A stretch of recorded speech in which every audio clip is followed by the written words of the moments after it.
Effectivement, elles apprécient le traitement. Hein, elles me le disent avec mon nez. Cooking. Salut tout le monde, on se retrouve aujourd'hui pour une nouvelle vidéo de cuisine. Alors aujourd'hui, on va faire de la cuisine thaïlandaise. Plus que de la cuisine thaïlandaise, on va faire un condiment qui va nous permettre de faire de la cuisine thaïlandaise. Ce condiment va nous offrir beaucoup de typicité, beaucoup d'authenticité dans les réalisations qu'on va pouvoir faire avec. On va faire une pâte de curry vert. Je vous montre ça tout de suite, c'est parti, bienvenue dans ma cuisine. Alors les ingrédients pour faire notre pâte de curry vert, vous allez voir que c'est pas compliqué, on a besoin de quelques petites choses. Ici on a un morceau de galanga, c'est une racine. Ici on a une autre racine qui s'appelle le kratchai. En fait c'est quelque chose qui se situe entre le gingembre et entre le galanga. Ici on a un morceau de racine de curcuma, on aura besoin de quelques gousses d'ail, on aura besoin d'un peu de tige de citronnelle, du basilic thaï bien entendu. Là on a quelques piments longs et verts. Ici on a les piments verts thaïlandais qui eux, ils bastonnent pas mal. Là vous mettez la quantité que vous voulez suivant la force que vous voudrez. Ici on a un citron gombava. Alors le gombava c'est un petit agrume, vous voyez. Et en fait, on ne consomme que la peau. On ne consomme pas le fruit en lui-même. Par contre, c'est extrêmement odorant, ça sent très très bon. Et l'arbre qui produit ces petits citrons, qu'on appelle les petits citrons kaffir également, produit également ces petites feuilles. Donc de citrons kaffir, de gombava. On aura également besoin de quelques échalotes. Je dis quelques parce que ici, elles sont petites. Ici, on a de la pâte de crevettes. On aura besoin aussi de coriandre, environ une cuillère à soupe de poivre blanc. Et ici, on a à peu près une cuillère à soupe de coriandre en grains. Alors, la première chose à faire quand on veut faire notre curry vert, c'est de torréfier nos graines. Alors, on ne va pas les faire cuire, hein, c'est pas l'idée. On va juste les torréfier, donc leur donner un petit coup de chaleur. Et ça va permettre d'exhaler toute leur saveur, tout leur parfum par l'action de la chaleur. On sent que effectivement, elles apprécient le traitement. Hein, elles me le disent avec mon nez. J'entends ça et je dis, et j'entends bien que voilà, ça leur plaît. C'est impeccable. On coupe, on les réserve. On va maintenant s'occuper du citron gombava. Donc, on va l'éplucher de façon à conserver la peau uniquement. Hein, cette peau est vraiment pleine de saveurs. Elle est très odorante également.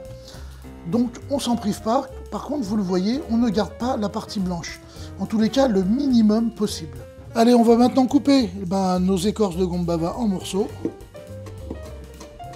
Donc là, toujours pareil, grossièrement, il n'y a pas besoin d'une taille en particulier. Qu'est-ce que ça sent bon le gombava!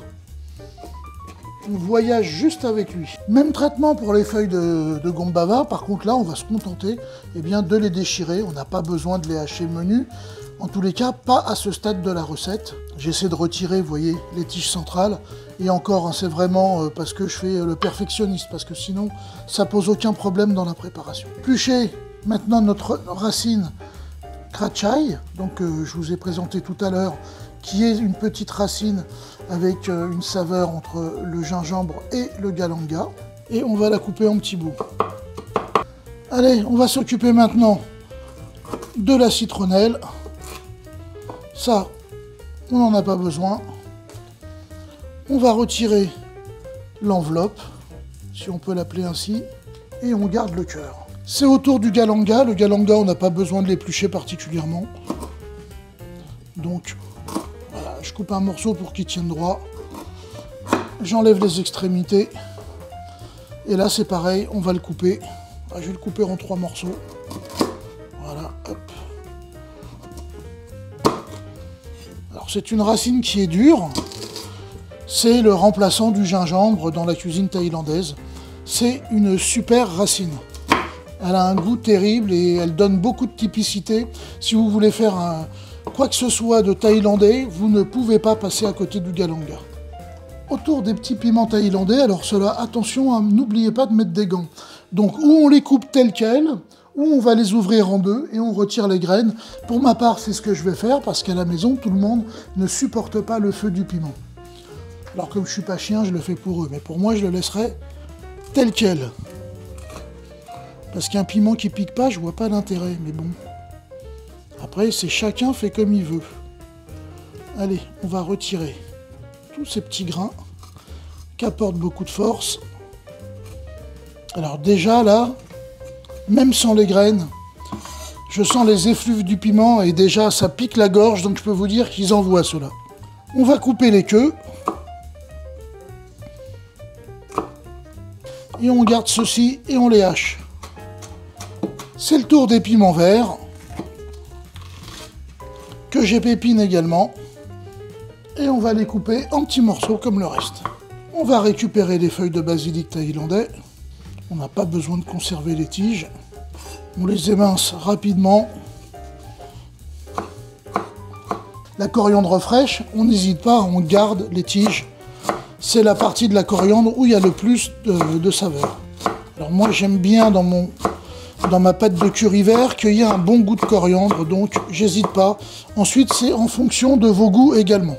Allez, j'ai épluché les échalotes, c'est leur tour, on va les détailler grossièrement. On a une belle mise en place, tout a été coupé en petits morceaux, tout est prêt à être assemblé dans notre curry vert. Donc maintenant deux choix, ou on passe le tout au pilon, ou on passe le tout au mixeur. Moi ça va être avec le mixeur. Alors j'ai joint tous les ingrédients dans un saladier et on va tout mettre dans le mixeur. Donc on va hacher cela afin d'obtenir une pâte qui nous donnera notre pâte de curry vert. J'ajoute la pâte de crevettes en dernier.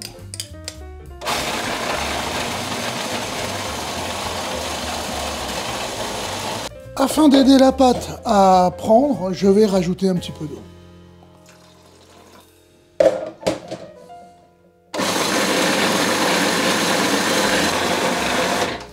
Voilà. Super, là on a une belle pâte. Elle a une belle couleur, tous les ingrédients sont bien hachés, c'est parfait, on va pouvoir la débarrasser. Voilà, notre pâte de curry vert est maintenant terminée, vous avez vu, c'était vraiment pas compliqué. J'espère que tout ça vous a plu, que ça vous a donné envie de le reproduire à la maison. Et puis, n'hésitez pas, likez, commentez, mettez des pouces verts ou bleus, je ne sais plus quelle est la couleur. Et puis partagez cette recette sur vos réseaux sociaux préférés. Bon, pour ma part, il n'y a plus qu'à, alors à table.